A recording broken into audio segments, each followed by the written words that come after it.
Now, every day we take a swipe at life, and daily we try to put in better than we did yesterday. But there's one thing that's for sure, you have to be tough to get past your current level and unlock a new one. So that's why we get up really, really early. We give you a bright start that you deserve. Of course, we have a great show prepared just for you, so make sure you sit tight because it's going to be an amazing one. Good morning. Welcome. It's our Wednesday edition of your favorite breakfast show. Yes. Wake Up Nigeria.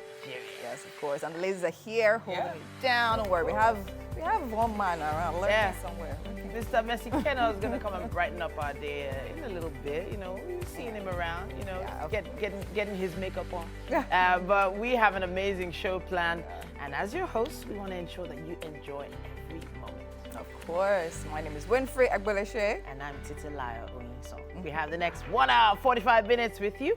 And you can watch the show live on GOTV channel 16 or UHF channel 49. Also, make sure you stream the show live at tvcentertainment.tv and on Facebook at TVC Connect. Sending your comments on Facebook, Twitter, TikTok, and Instagram at TVC Connect using the hashtag WakeUpNigeria on TVC. We also have an app available for download for Android, for iOS, no matter what you're using, from anywhere in the world. You can watch us at your own convenience. Now, what do we have lined up for today? We begin with relationship, and we'll be discussing how personality traits are essential when finding the right person to date with Dare Olatoye, a visionary entrepreneur and the co-founder of True Flutter, a revolutionary dating app that has transformed the lives of millions.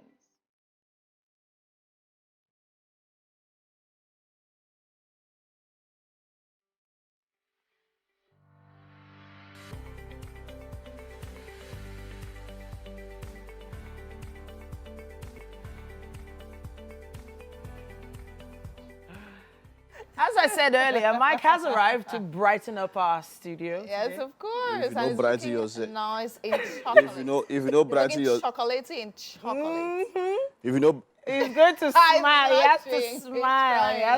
He has to. No, but have you ever done a staring contest, Mike? Have you ever been for one?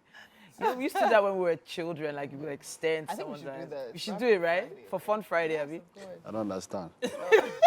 No, no, game not finish, have you? Yes. Actually, Not understand to look at other people. Me needs the brightness, so yeah, people should give me some brightness. Okay, By the way, how full is there's it? enough color in this. Yes, thank you. That's what I'm here to brighten your day. Are you sure?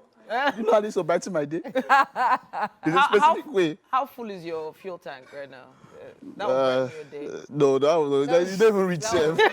I don't think that. Because when it's in they run this period, I don't know how they go, what's happening.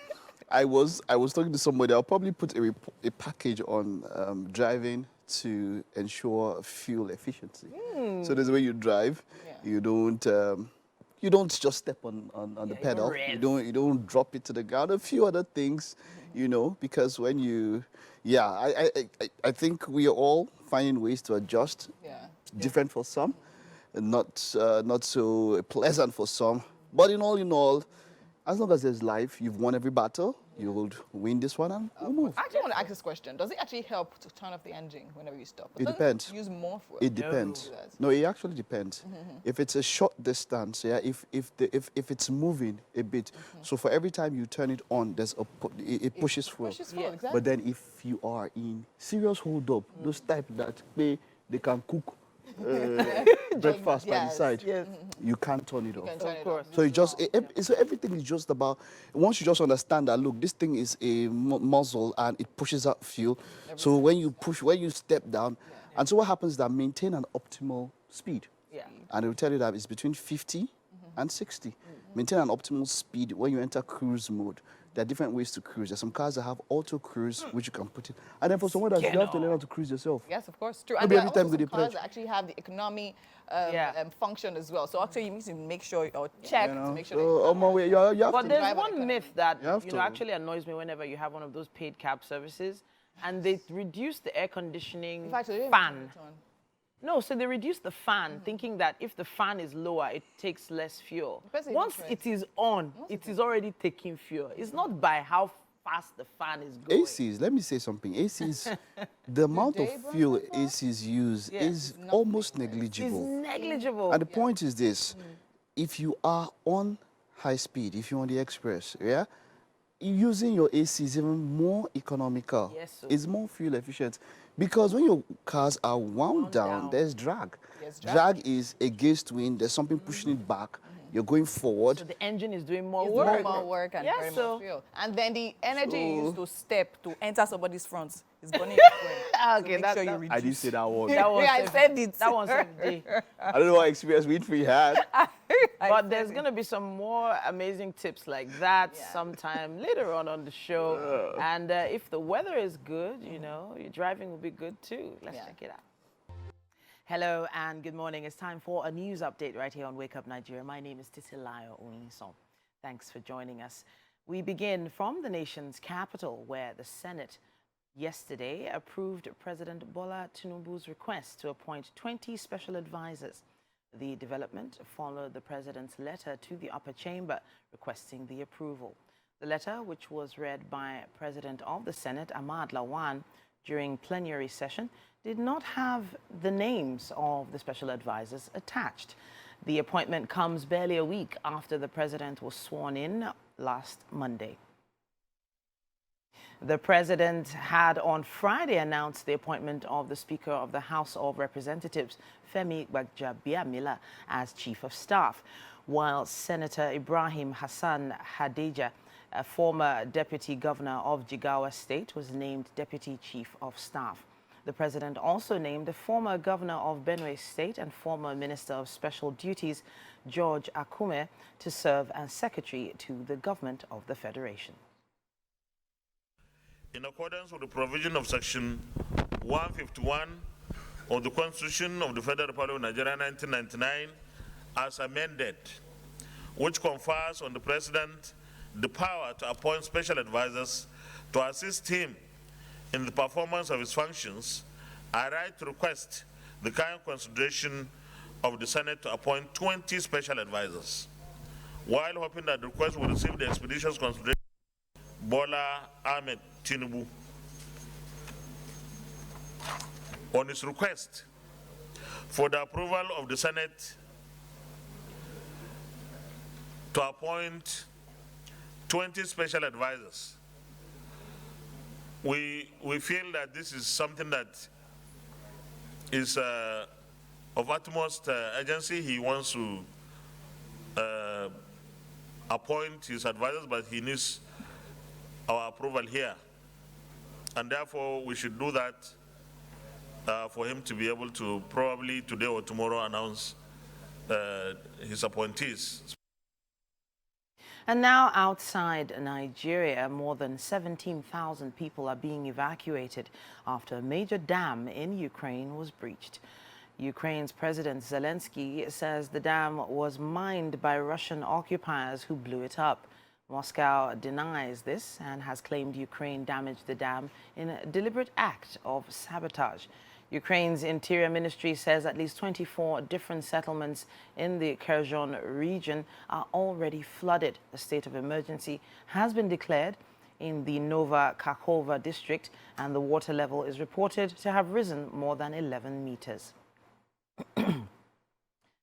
EU Council President Charles Michel blamed the attack on Russia, saying the destruction of civilian infrastructure was a war crime.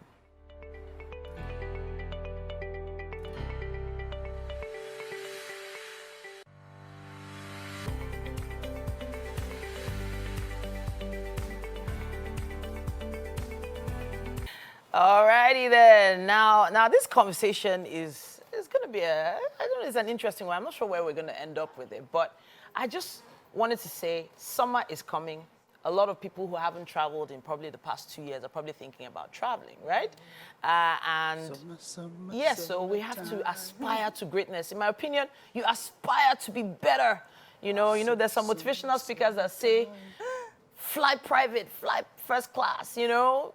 But there was a conversation I found online, and this is by a lady called Trisha Biz. Now, she is like a business trainer, and she has her own money, you know. So she's at the airport lounge in the US, getting ready to fly somewhere, wherever she's going, an international flight.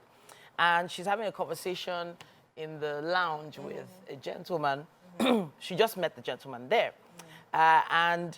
Basically, the conversation was going around different things around Nigeria. And then suddenly they call for the passengers to board the flight. And they called her own batch first. Now, the people that get called first are first class, or maybe pregnant women and babies, right?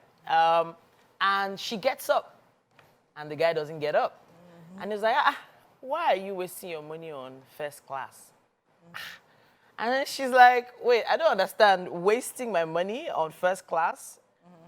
Okay. First of all, my question is it his business whether she pays for first class or not? That's my first response. But then you have to look deeper into this conversation. I don't know what the conversation was like before they got to that particular point. You know, when you're insulting Nigeria, it can make you flow. So they enjoy together when they're insulting Nigeria. So bond was. It seems The bond. it kind of The tight. bond was. So it makes I know what I'm saying. The way you're discussing the problems of Nigeria, Yeah. you feel like you are family. Like you feel like we are one in this. Mm-hmm. So that's why she said they had a bond. Like, Yeah. you know, maybe Lagos traffic was part of it or something. So you know now that when you're raking for nobody. Okay. So that's probably the premise of this particular conversation. Now you go to the point where, for me, it's not that serious, man. Yeah. It's not that Really. Okay, so maybe for the guy, he doesn't have the money, or he might have the money and decide that he wants to be frugal. There are many people like that. You know, for me, they're just going out there. He's just sharing his thoughts. And, yeah, she might not accept it. It might be uncool to her. That's okay. Yeah, but then there's nothing wrong with talking to someone that you've formed a bond without. Yeah. But they've already formed a bond. Nigeria. You understand?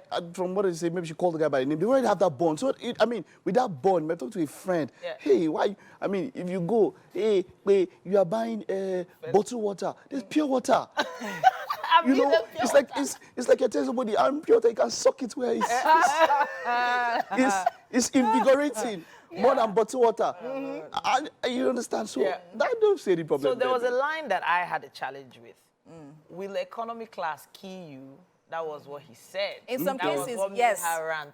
Yes. Economy class. Economy class will kill you. Okay. It depends on the airline you are flying. Okay. There are some airlines you fly, especially, so this is my take, right? Locally, to me, it's pointless. Business class economy. Because first of all, it is short distance. Yeah. Number two, the difference is just bridge. That is the difference in most cases. Do you understand? That's But some business people- and first. That's Business business and and economy. Yeah. local flights, right? Yeah. And also, but some people actually are school of thoughts, but professional speakers, that if you want to, when you fly business, there are some people that you meet. But to be honest, in Nigeria, you're not missing anybody. International flights. But then again, international flights now. So based on what Mike said, it depends. They spoke for a while. Yeah. First of all, I was wondering if she's meant to be first class. Her lounge was meant to be different from his. So how come they were there together? But anyways, there's that. So my point is, it depends on the conversation you're having. Or maybe she probably shared some challenges she was having with her business or something, and felt the need. Okay, fine. This is another way to save up money. Yeah. So instead of using that extra buck to literally fly first class, why not literally just do economy? So my point from yeah. all of this, really not busy focusing so much on her, because I don't really see any problem with what the guy said. You know, you might take offense with what someone has done. Doesn't necessarily mean that the person did something wrong. I'm not saying that the person even did something right. You know, it's just this. You're having a conversation. This is how I live. This is how I think. But if you don't accept it, that's okay. My point now, generally, I'm just talking about, lifestyles. Let's just lifestyles with different people. Look at what happened.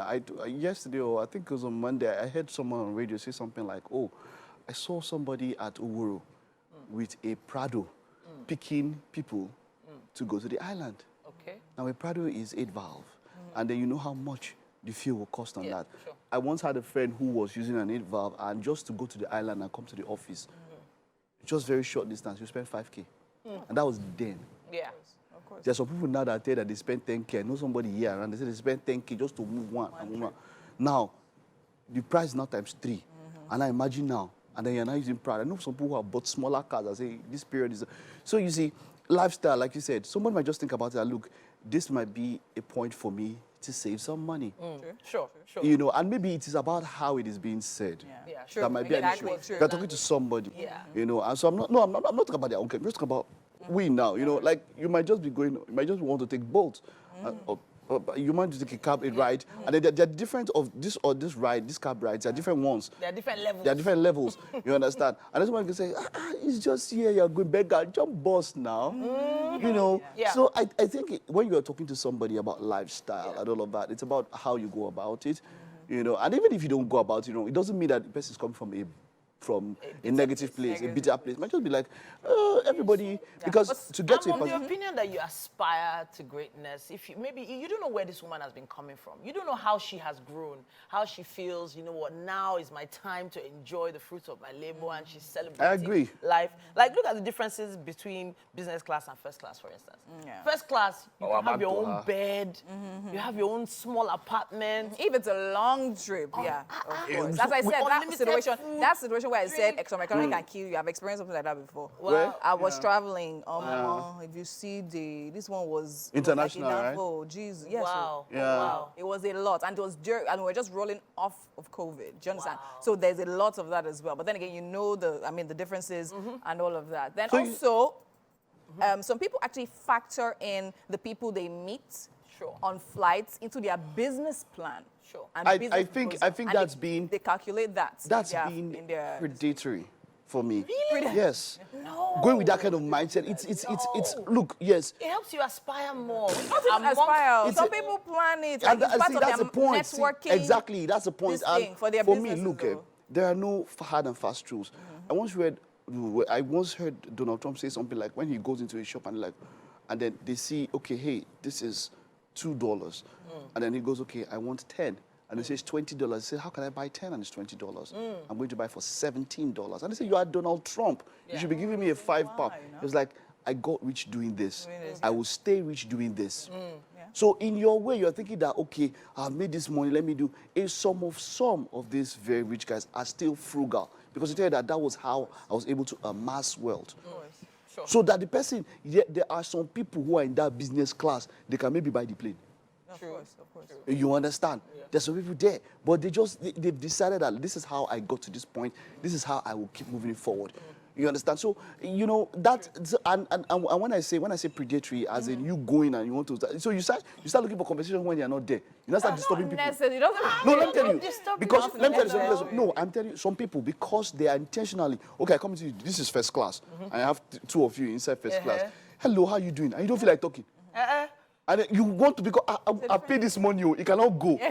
You must talk. Not only You one must person in connect. first class That's what I'm now. saying. There are different people there. Look, there are points where people have said, look, some people can see through it. True. Yeah, no, of course. Some people, And they see that you are- No, first of all, I don't think it's going to be a situation where you're trying to infringe on the person's. Do you understand? You definitely will read body language, and I also don't think it's something you're doing from a place of. It's to form a business connection. Yeah. Not literally. I mean, I know there are girls. I know personally there are girls that literally go and buy business class to meet certain people for other weird reasons. But I'm talking about business reasons. To be honest, I don't see that. I don't think there's something terrible. about it. It's not My terrible. opinion, baby I know, girl. I've heard of people catching first class to meet people that they would want to meet on land, that they're posting and posting, but you know, you spoke to this Wow. You gotta be tracking the person. I'm telling you, What? who have Calm done that. down. That I'm- is wrong. I'm telling you. That I don't is think, wrong. not everybody. You does cannot be wrong. tracking somebody like I that. know If a they report story you, like that. they They will- Calm down, restraining guys. order, She they had will no lock you. business going to London. She booked a flight, business class, met the guy at the airport. I'm not joking with you. I know, people do it, but that's wrong. She They got the lock contract you too, off, they catch straight up. you. He likes her tenacity. You know what? Updates. Honestly speaking, we would love to hear your opinion on this, but in my opinion, baby girl, live your best life. You can afford it. Oh, yeah. Can afford it. Yeah. All right, then let's take a break. We'll be back with more after this.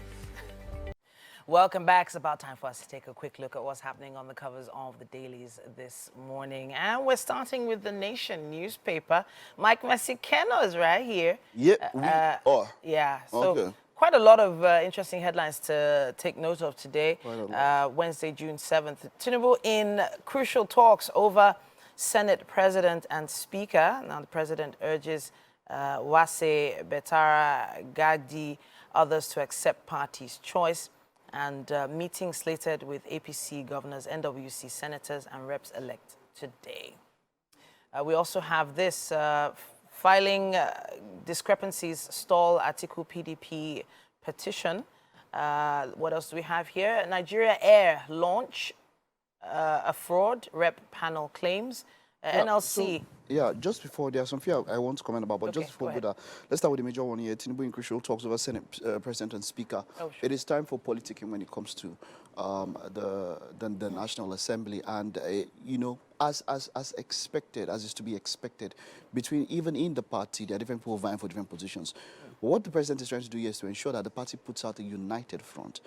If you remember the case of, it happened even the case of the DSS and the EFCC, something we've come to see about the president is that he would look a clean house, in-house. It doesn't have to be, you don't have to make all the fights and all of that. So look, let us present a united front. Let us go out there. It makes us look stronger. It actually does make us stronger. So yes, all of that is getting ready. They are getting set to make everything so that, look, let's get the legislature in motion so that with the executive, we can get governance moving quite well. Sure. So that's it. But then the major one here is Nigeria Air. I mean, that it has been a farce. It's despicable what happened. Now, it's now been proven that flight, the one that we saw on the day to inauguration. We were seeing it on social media. Yes, though, is however. an Ethiopian Air. Airline that was that had a body work done, and then flew into Nigeria, and then it was paraded as Nigeria Air, and then it has gone back. The body work has been taken off, and it is now in the services of its rightful owner, Ethiopian Air.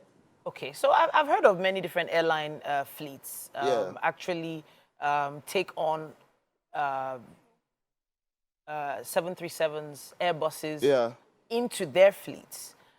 On like a long lease kind of situation. Now, some people think of this as a good business decision because sometimes complete ownership of some of these vehicles might not be in the best business interest Definitely. in the beginning. It happens. When an airline there begins leases. like that. People So take leases. exactly, You can take a lease for a period of time, but that was not a lease. This was being entirely fraudulent. I mean, from the former minister, the flight is no longer. It's now okay. Where is it? Let's fly Nigeria Air. Let's go and book Nigeria Air and fly. What's happening? We don't know what would happen next. I don't know if you get my point. Sure. So my point is that if you had made an agreement and you're going to lease a craft, it could be 4, it could be 5 years. Let the people know. It could be 1 year and all of that. My point is that there has been an allocation towards that from the previous administration, and as it stands now, the House of Reps have called for, they've started that inquisition, and they have declared that, look, man, this is a fraud, and hopefully, some accountability. Somebody has to be accountable for this, for what happened, whoever. We're going to shift base now straight to the cover of the Daily Trust. It says on subsidy removal here, artisans, business owners accuse NLC, TUC of selling out. CSOs knock unions, want other Nigerians covered. Why we suspended strike, according to Labour. And the fear of business loss looms, according to MAN. Now, I remember you talked about this, I think, 2 days ago. So, you see, a number of people might want to, but you see, NLC gave one major reason they gave for suspending the proposed strike for today is that there is a court injunction against that particular strike. A number of people might not be okay with that explanation because prior to this time, in other administrations, there have been court injunctions, and Labour still did not, affirm to those court injunctions and actually, stop the strike. So that's what they're saying. But the point now is that, look, they have seen that, look, it has gone. There's nothing can be done at this particular point in time. So the point is about finding ways to ensure that the palliatives, get across. I mean, Edo State government, they've increased minimum wage to 40,000. They now work 3 days a week. Kano State government also 3 days a week. So it's about finding different ways to ensure that we can weather this storm. That is what we should be talking about now. And NLC and TUC are in agreement that, look, let us find a way to make this work. I've actually heard that a few of the bodies, workers' unions have actually come out to say that they are not in complete agreement with the reason why the strike is supposed to happen. Yes, that's and I feel like they still need to put out a united front. If not, this message the strike might not have as much impact as... No, the strike is not happening. My point is now they should find a way to work. I mean, the president has spoken about minimum wage, and also with different governments. Like I said, Edo State government have increased theirs to 40%, to 40,000 from 30, which is what it's quite welcome. it's about a 30% increase, 33% increase. Quite welcome. And then you increase the minimum wage, and then you even cut down working days. So to basically, when I read the headline, and I thought, I was bamboozled. And if we can have state governments individually, I mean, if we can have them do this kind of things around and ensure that they by themselves can handle the economy, it will make things better. So kudos to the Kano state government, to the Edo state government. Let other state governments follow this blueprint, as it were, and find a way to alleviate the hardships, as it were, that we are facing at this point in time. We, of course, will be doing major follow-ups to all these stories later on during the week. I would love to hear your opinion on this as well. Use our hashtag WakeUpNigeriaontvc. And yeah, we can't wait to see your comments. At this point, it's time for us to make a move to the kitchen.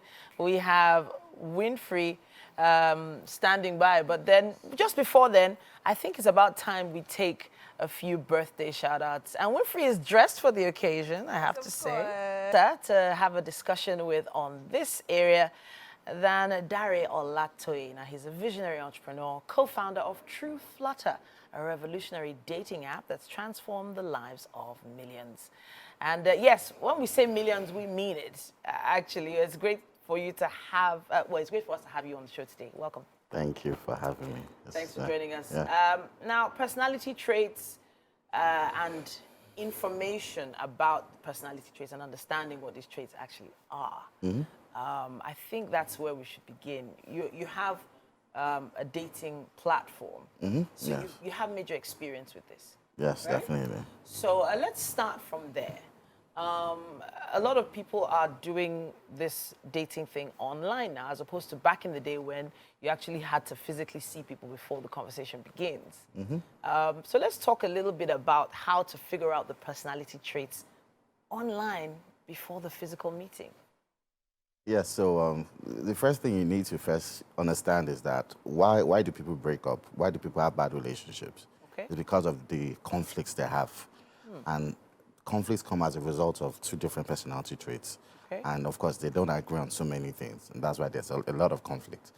But the major thing is that you should first identify your own personality traits to see who you're compatible with. So if you're, for instance, an extrovert or an introvert, you need to be able to know the kind of personality traits you're actually going to be compatible with. Then once you identify that, you'll be able to know if you're going to be compatible. And you get to know that by having conversations with them, to be able to know if they're outgoing. If you're an indoor person, I feel if you're on two opposite sides of the spectrum, it's going to cause a lot of conflicts.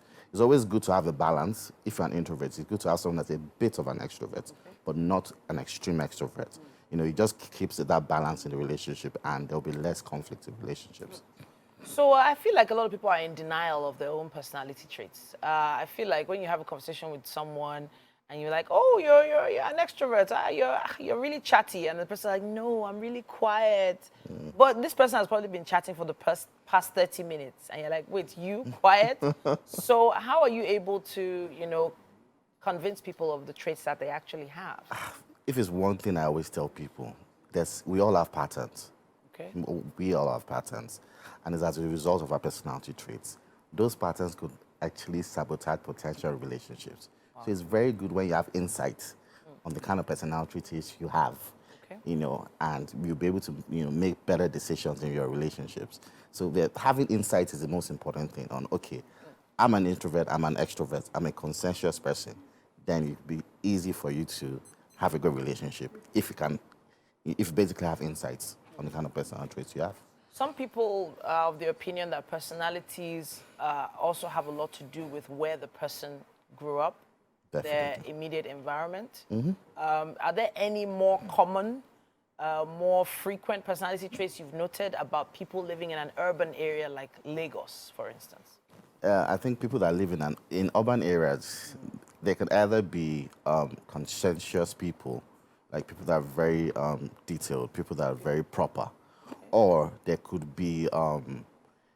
either be extroverts too, due to urban areas and there are a lot of clubs and nightclubs and lounges. They tend to go out more. So we're definitely as a result of our environment or where we grew up.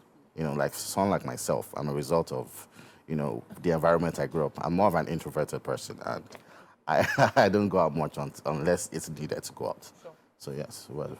So now there are some young ladies now looking for someone to date, and they live in these urban areas. But then the first thing you hear is, I want a quiet guy, I want a God-fearing guy, but he has to be really good in business and he has to know how to network. It just feels like they're two different people they're describing. So how are you able to manage that? First of all, I always tell people that we all have certain ideas in our head of who we think our perfect man is. Okay. But then may not necessarily be that perfect man for us. Okay. It might not be the right person for us. So I think that what are the most important things when it comes to relationship is values and maybe religion. People have other more important things that you need to like address before you now go into like the nitty-gritty of it. Okay. But yeah, so I always tell people to make sure that they choose the best things and they can add other things to it. For instance, you want a man that's God-fearing and you want a man that's business-oriented. You want to just add so many things to it, like so many ingredients in one man. But I always feel that there needs to be a lot of compromise too. Okay. Being able to just being able to have that compromise. Let me give you an instance. You're a circle and a man is a square. You may be able to fit into the man's lifestyle, but the square may not be able to fit into your own lifestyle. Okay. So what makes you more compatible is if you're willing to evolve and being able to change for each other. So that makes, compatibility. I'm going to come for you good. there. You're saying we should change for that square, Yeah. four-cornered guy. Why can't he change for the woman? Why does there need to even be any change at all? Why can't they just accept each other for who they are? Isn't this a conversation we hear online all the time? I think we're all open to change. Let me give you an instance. There's a price hike. Whether we like it or not, we're going to change. And the way the human mind works and the way relationships work is when you're really being able to evolve. We're not perfect people. We're born, we have two different histories. Myself, I grew up in a certain state. You might have grown up in a certain state or a family. So we have different personality traits and different ideologies. But the thing about life and the thing about relationship is you should be able to evolve and try and fit into both of you should actually try and evolve and try and fit into each other's lives. And that one makes a relationship work when you're more flexible.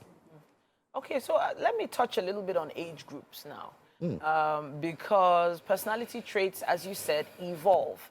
But there are some, I'm going to say some men who are still mama's boys. They're still considered a little immature. Yes, you know who you are. So this issue of immaturity as a personality trait, is this something you would advise that you be more accepting of? Because that's a big one for a lot of people. If you don't know how to clean up after yourself, if you don't know how to look after yourself, groom yourself, you've not reached that maturity level, even at a particular age. Is this something someone should learn to work around? Well, I always tell people, if it's something you can accept, if it's something you can deal with when you're in a relationship with that person, or when you're married to that person, then when you pray for the rain, you have to deal with the mud. So if you feel you can deal with the person's personality traits and how the person grew up, then you can accept the person. But if you feel it's a no-no for you, I think you should disengage like from the early stage so you don't get yourself in a mess. So I'm going to bring us back to the initial topic now. Personality traits to look out for when you've decided to date. This issue of dating, I think we need to actually say what a date actually represents in 2023. What a date represented in maybe 1985. It was probably dinner, candles, maybe, drops you at your door. But what is dating right now? Dating is, I say dating is getting to know the person. Also being open to sacrifices. The highest expression of love is sacrifice. Okay. And you should be, as a person, you should be able to make sacrifices for the person you feel you can fall in love with. Okay. So if you go on a date with someone, or if you want to date someone, you should be able to make sacrifices as a person. But is there still a difference between dating and courtship now? Oh, definitely. There's a difference. Courtship is longer, right? And dating is, I think dating is more of like the early stages of when you meet and when you're courting. Courting is like a longer relationship. All right, so I'm a little worried about those more aggressive personalities that people need to look out for, that you probably advise against people, you know, is it swipe right or left? I don't know.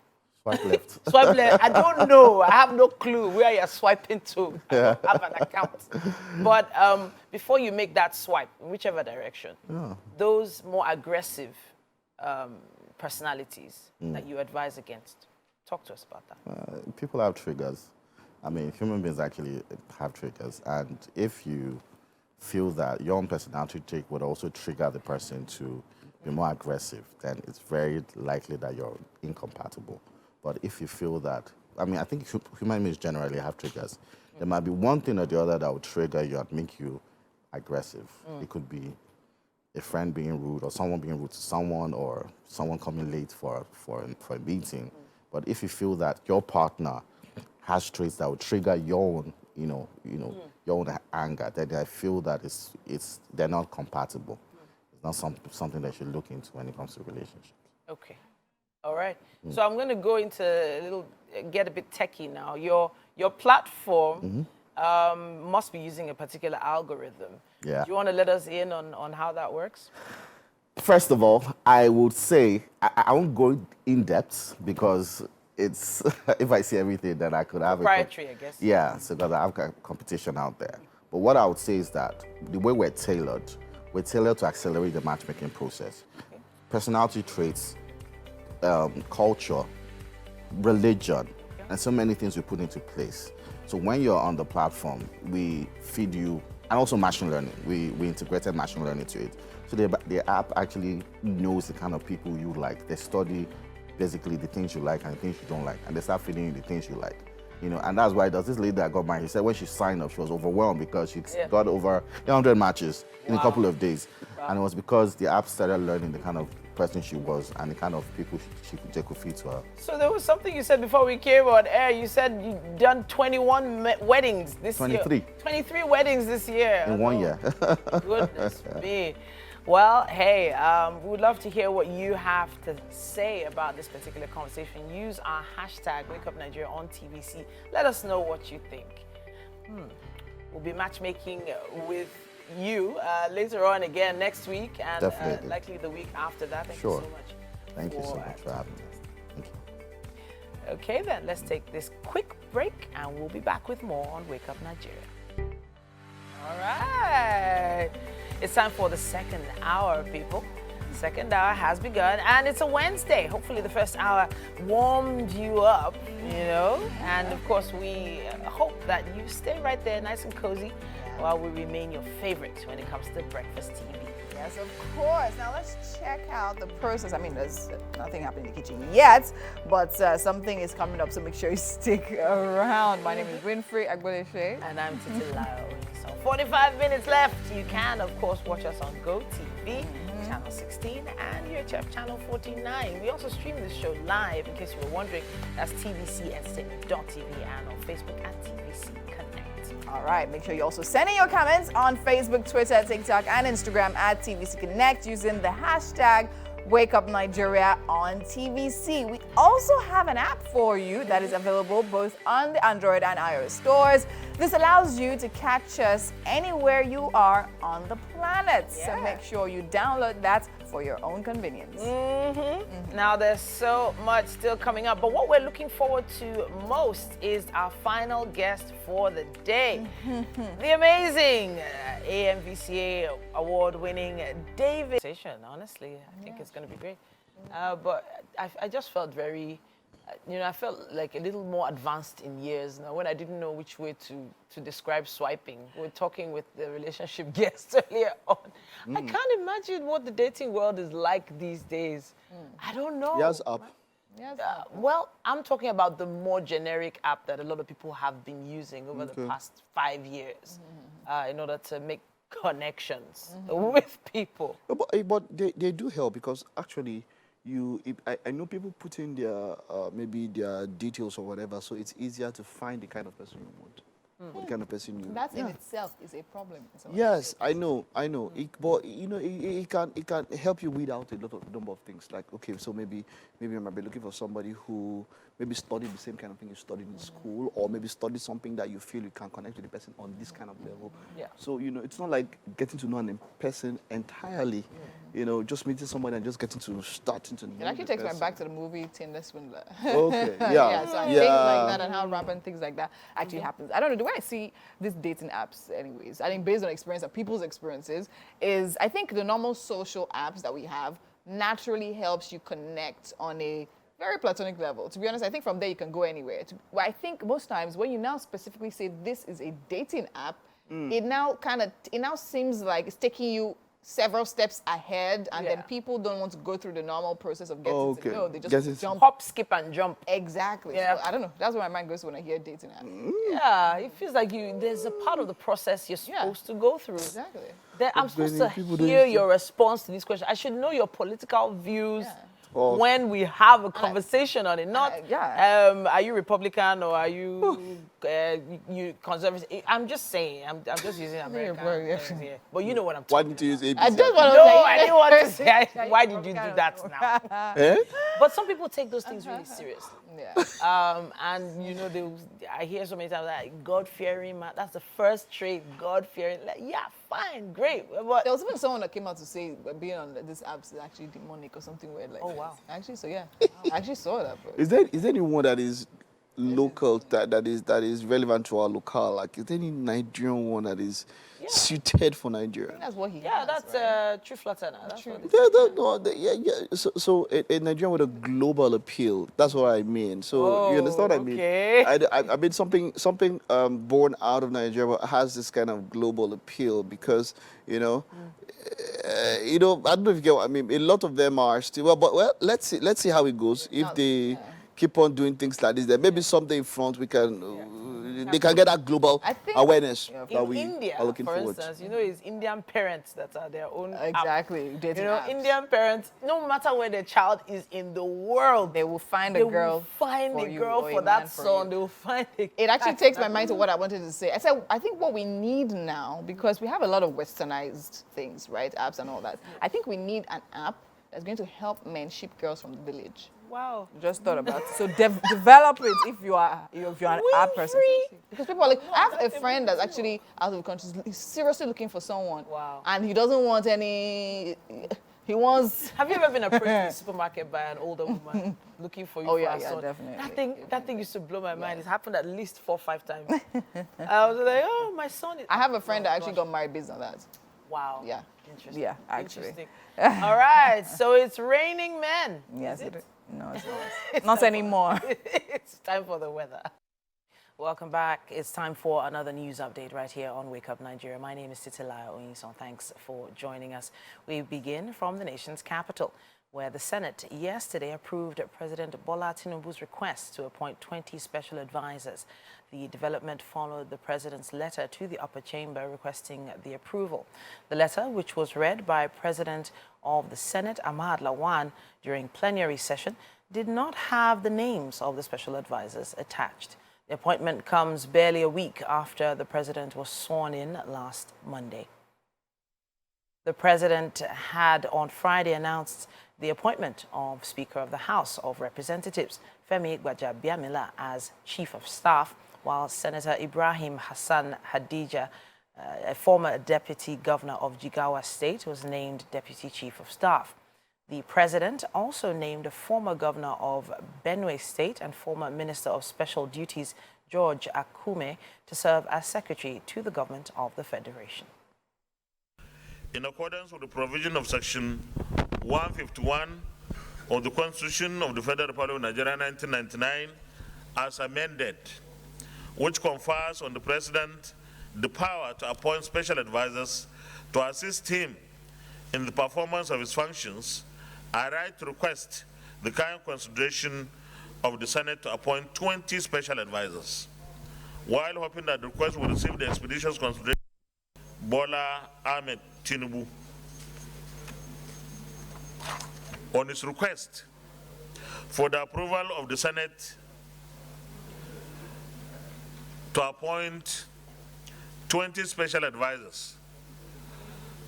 We feel that this is something that is of utmost urgency. He wants to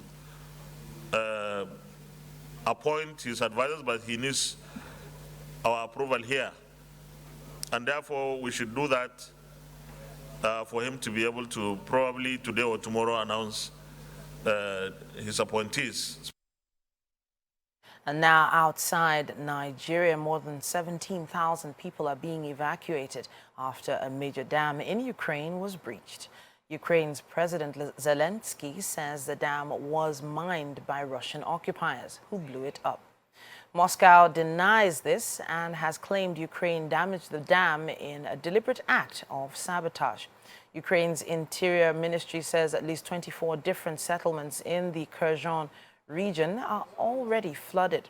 A state of emergency has been declared in Nova Kakhovka district, and the water level is reported to have risen more than 11 meters.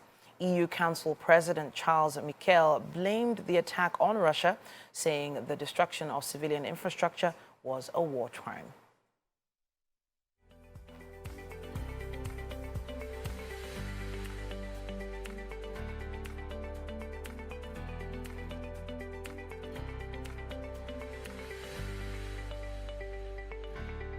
Very interesting watch there. Okay, we're still here, and of course, last month was Skin Cancer Awareness Month, and we are joined by two lovely humanitarians. We have BC Bamishe, and she is the president, Albinism Association of Nigeria. We also have Talani Ojuri, and he is the Lagos State Chairman, Albinism Association of Nigeria, the Lagos chapter. All right, so they're both here with us to sensitize us about albinos living with skin cancer. Welcome to Wake Up Nigeria. Thank you. Good morning, Nigeria. It's good to have you both here. Thank you. Good morning. So now tell me, so before we go into the conversation for today, I would like to know, about the associations and bodies you both are part of. Okay, Albinism Association of Nigeria is the umbrella body of all persons with albinism living in Nigeria, right from age 1 month to as long as you are living. Oh, okay, amazing. What about you, sir?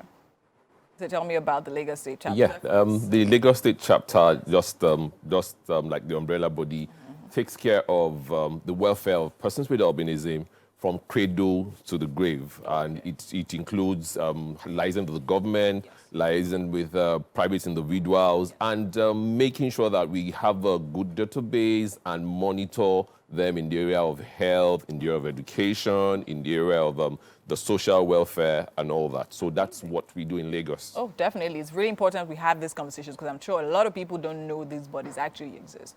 Okay, so now let's talk about the crux for today. We're talking about skin cancer now, albinos living with skin cancer. So now, first off, I think it's very necessary to do justice to this conversation to talk about the causes of skin cancers for albinos. Skin cancer is one of the challenges facing persons with albinism.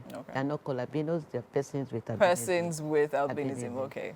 So, because of the ultraviolet rays of the sun, once it gets on the skin becomes very hot. That's when you see the skin very red. But if it is not well taken care of and you continue to stay in the sun, it will lead to sores, which will later become cancerous if you are not careful. Okay. So now we'll talk about this. So what are ways we can actually prevent it? Prevention is to stay off under the sun. And if you must, between 10 a.m. and 4 p.m., stay away from the sun, stay indoor. But if you must come outside, then wear long sleeve. You can see I'm wearing long sleeve. Okay, long sleeve. Wear long sleeve. Put on your hat. Then also apply sunblock. Sunblock on your skin. So these are what actually we normally use. Then be with your umbrella. Rain or sun, be with your umbrella so that to protect you from the sun rays of the sun. All right, amazing. So now over to you. Let's talk about the awareness we're trying to push today now. What is the focus for the Lagos State chapter of the organization concerning this awareness? Well, for Lagos State chapter, we have an arrangement with the Lagos State government that's with the Lagos State University Teaching Hospital, LASUTH, yes, with the dermatological clinic, okay, that every person with albinism in Lagos yes, go to the hospital to check your skin. We are focusing, we felt prevention, it's very, I mean, it's quite, would nip it in the bud instead of trying to treat the skin cancer itself. So we advise people every 90 days, go to the skin clinic. They are there to welcome you. They will check you if you're fine. I mean, it's all good because the earlier, the better. And apart from that, the people need to come to the association.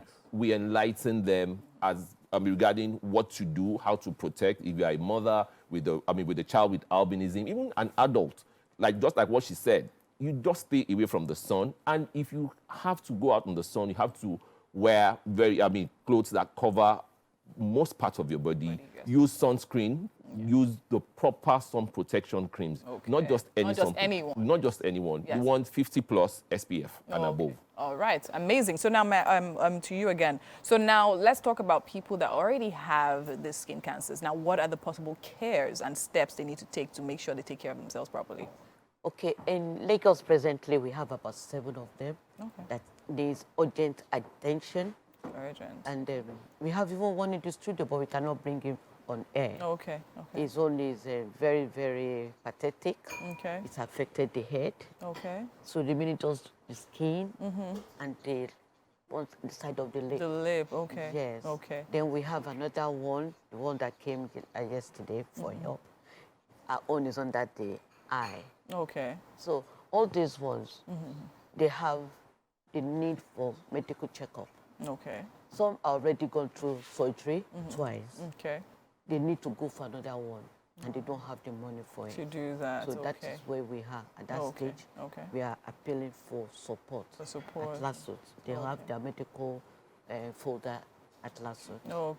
Okay. So now, I mean, there's a whole lot that needs to definitely be said about this. So now, so far, how has the response to the awareness been created? How has it been? Well, some people have turned up. Yes. They've checked us on our social media handle. They've come to the office. Yes. But we've been on other platforms to push the awareness. People called in. Yeah. But we still have so much to do. We're here this morning. We still have to go to the marketplace, places of, places of worship. We have to go to school, try to enlighten, not just persons with albinism. We have to enlighten people that you don't allow these persons with albinism stay in the sun. You need to give them preference on the queue. You need to, probably they go to the bank, and the moment the person at the entrance sees them, you usher them in. Because a problem to one person with albinism is a problem to everybody around that person. Very true. So, I mean, with what we have on our hands now, we have a list of 7 people. We have one of them that has a bill of $100,000. Oh, wow. We have one of them that have a bill of $500,000. We have, so it varies like that, and it is really, really mind-boggling. Okay. Yes. Okay, so now you spoke about a bill of $100,000. Now, do we have the care system here in Nigeria to handle these surgeries? No, we don't. Oh, wow. We don't have the care system. Even we have the Save the Gerald campaign that he has to go to the US for the treatment. But the ones we could catch early, we have a partnership with LASUTH.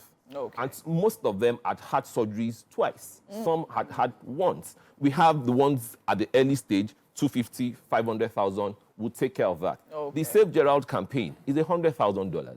And we've been on it for a while now. For a while? How long now? Yeah, that's about a number of months since last year. Okay. And I mean, it's there on the internet. I mean, Save Gerald campaign, it's all out there on the internet. And it's $100,000. It's a long throw. Okay. And just like she said, the medical reports are there with the hospital. If people call for them, they can always verify. We've had one person off our list. We used to have 8. We had one person off our list. She had the procedure done.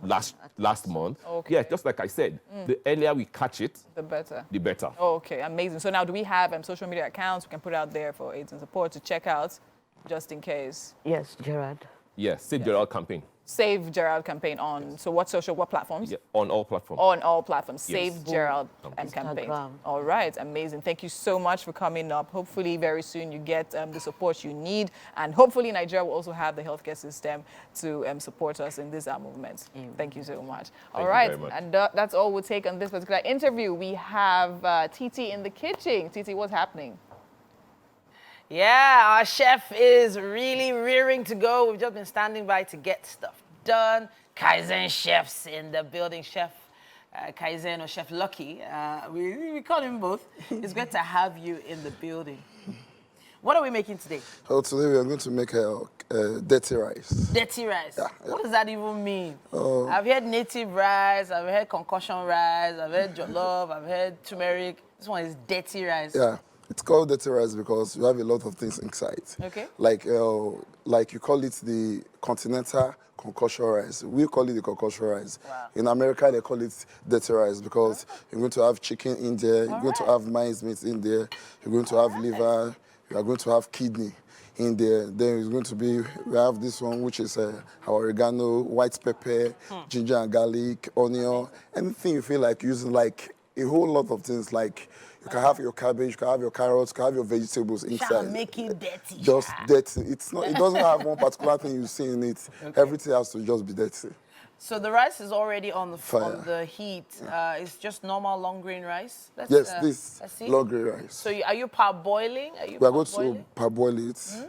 Yeah, we're going to parboil it for like 10 minutes. You're not adding anything to that at all? No, nothing. Okay, yeah, fantastic. No. And now we have here also with us, you mentioned liver. This liver. But this is we're going to make this one to be miced meat. And this is our chicken breast. And this is the kidney, vegetable oil. Then we have the white pepper, the black pepper, oregano, dried parsley, ginger and garlic, the dried one. Then we have our fresh onion. All right. Yeah. So you've already parboiled these. What sort of spices did you add when you were boiling them down? Okay, we have the normal spices we use in Nigeria. Apart from, I have some dried herbs, which I make use when I was making my beef, because I'm going to mice it. Okay. So since I'm micing it, I have to add some dried herbs in there. All right, beautiful. This chicken here as well, was it the same spices you used for all of them across board, or was there something? This was very different because I have to have my French ginger and garlic in there because of the flavor I'm looking for in it. Then we have our fresh one. Then we have our seasoning inside. Show us your process of mincing the meat. Micing the meat. Yes. Okay. Yes. So you can just do this because most people go to the supermarket and buy the miced meat. Yeah. But sometimes it has been in the fridge for like a while. Yeah. So it's not fresh. So me, I like going to the market, buy my fresh meat, you season it, so then you can mice it. So with every spoonful of that rice, the meat is in there. Yeah, the chicken is in there. So you're going to do this to the meat, the liver, and the chicken? Yeah. All right, fantastic. The onion also, the kidney also. We're also waiting on the rice to boil down. But while we do that, why not try it at home? Grab all those little leftover pieces of meat that you have in your fridge, grab them all together. Let's make some dirty rice. Thank you so much, Chef Kaizen. Thank you so much. We are going to be taking a quick break, but we'll be back with more.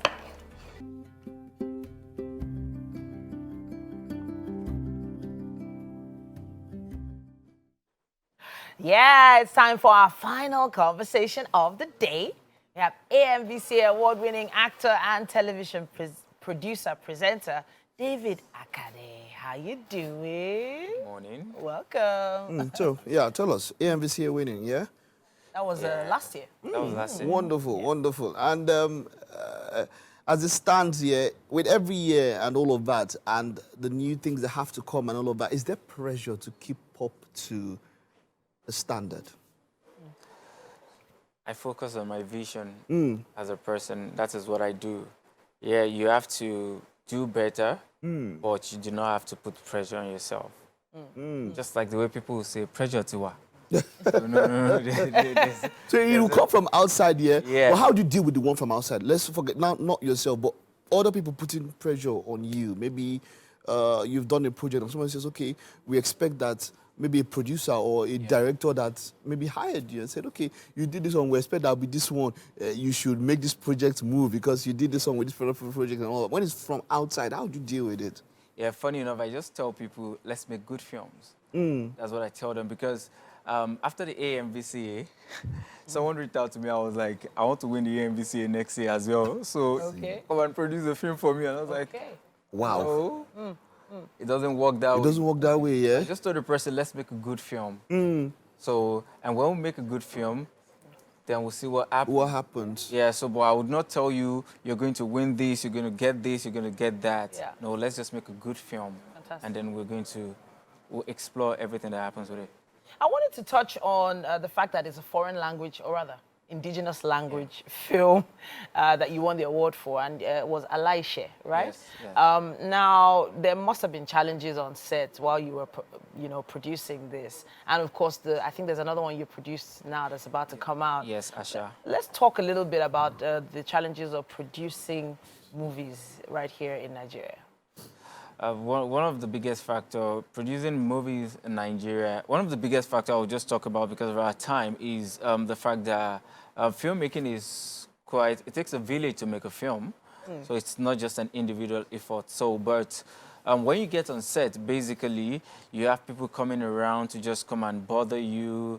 And there's this assumption that a filmmaker has some crazy money stacked somewhere and you're just plucking it on the tree. And then when you get on set, everybody's entitled to the money. And they just tell you, oh, we are the one watching your films, we are the one making you guys relevant. And then they want to collect money from you. They want to, they just come and they tell you, we'll destroy your camera. I stopped filming on the set of Alaishe for close to 3 hours. And because those boys came around and they were bothering our lives. Like, you cannot film, you cannot do this. And we got permission from the community where we filmed. But the youth still came and they were like, you cannot do this, you cannot do that. So it's really challenging. This is one major problem with producing in Nigeria. It's very challenging. You get to the streets, people would bother you.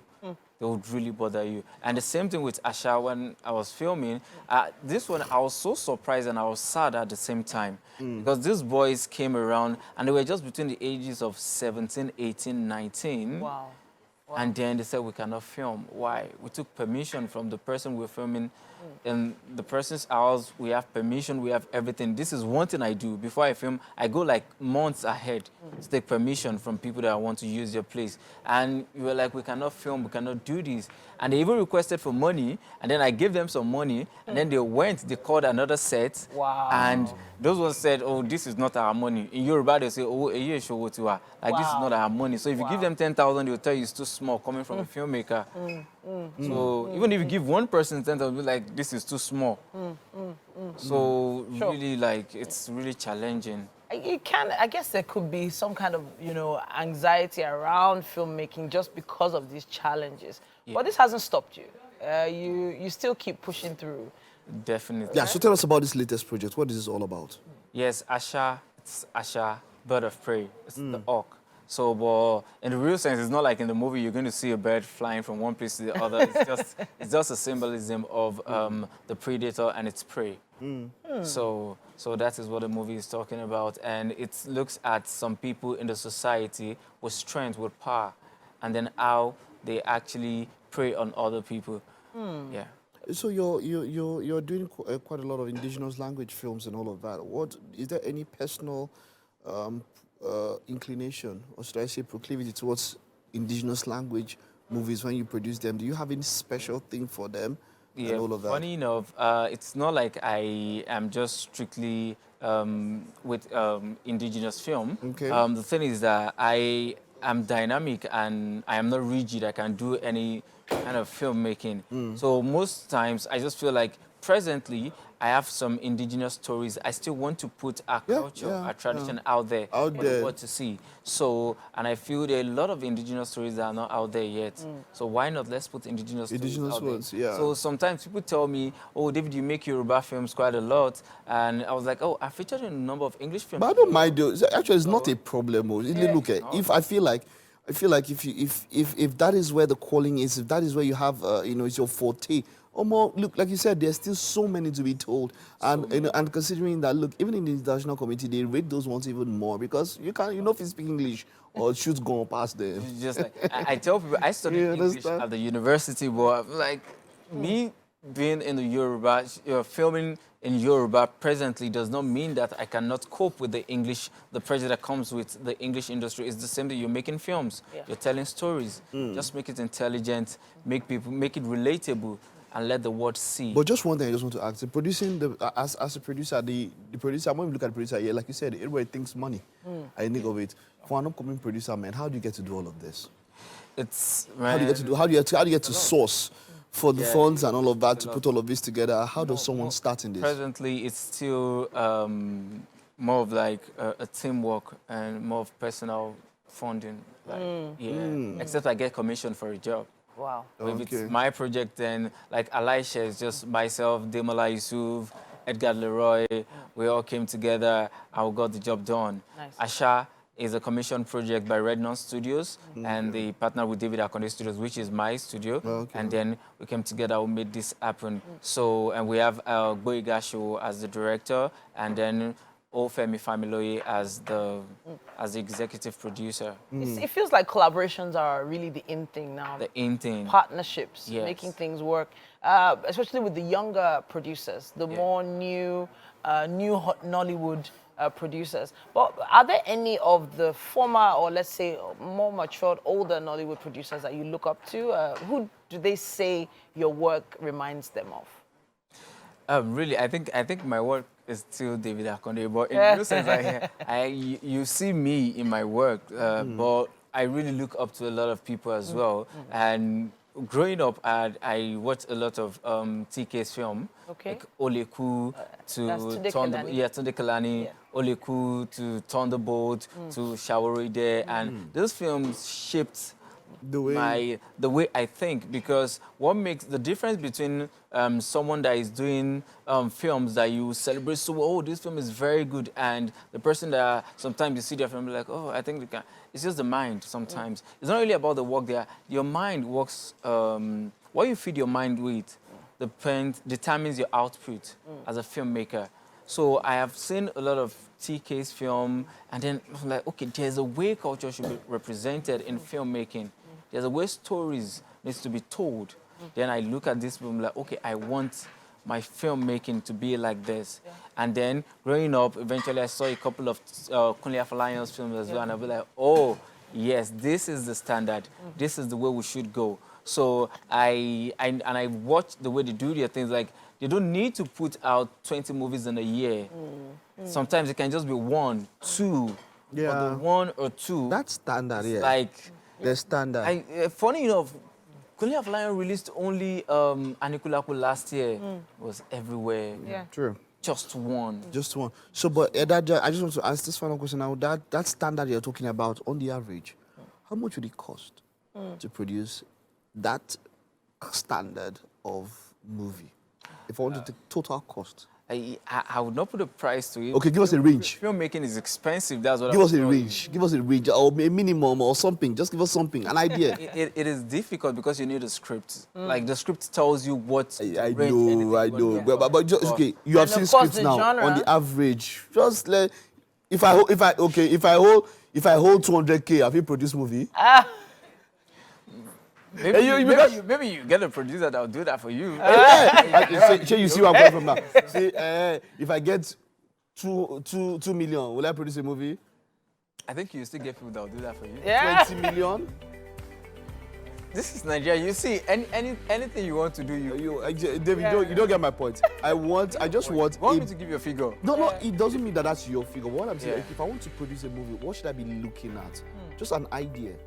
Maybe a minimum, like, to get anybody out there. Yeah. Okay, if it's you now and I say I want to get you to commission a movie at the standard of Anikulapo, what's the minimum? What do you think someone should be looking at? Then you're talking hundreds of millions.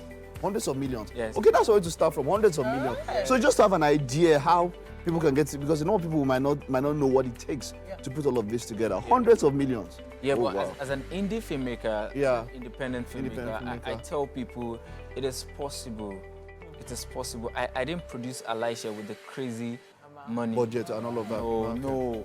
Like, so it is possible. It's just that I would not give you a figure, but it is I am not Only I'm flying right now. I understand. I am not like, so, not yet. Yeah. That's what I said right now. I am not, but I am making films. I am making good films. So, With what is what available? I have. All right. With what my team can come. You know what?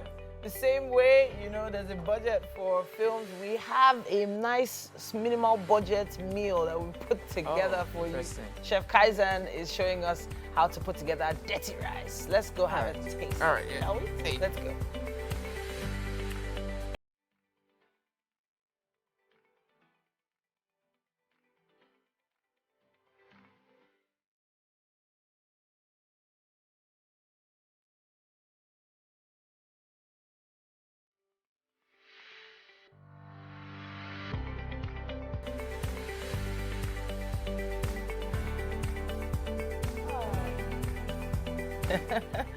I like what you just said now. He said something. You want to say it again? Yeah, you called it dirty rice, but it looks so clean. Yeah, welcome to the Wake Up Nigeria kitchen. And of course, Chef Kaizen has been here, hard at work, putting this together. And we'd like for you to try it and tell us exactly what you think about it. And off the top of your head, give us a budget on how much you think.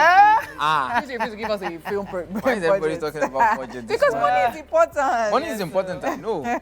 So I'll just have a taste of this. Looks good though. Smells as well. This is good. Yeah? Great. Delicious. All right. Nice. See, I'll finish. Go ahead. Thank All right, you yeah. so much to everyone who Thank came you on the so show much. today. Thank you so much to our chef, thanks to our you so guests, much. and thanks to Thank you you, so much. our precious viewers, for holding it down right here with us. We'll see you tomorrow, same time, same station. Bye-bye. Bye.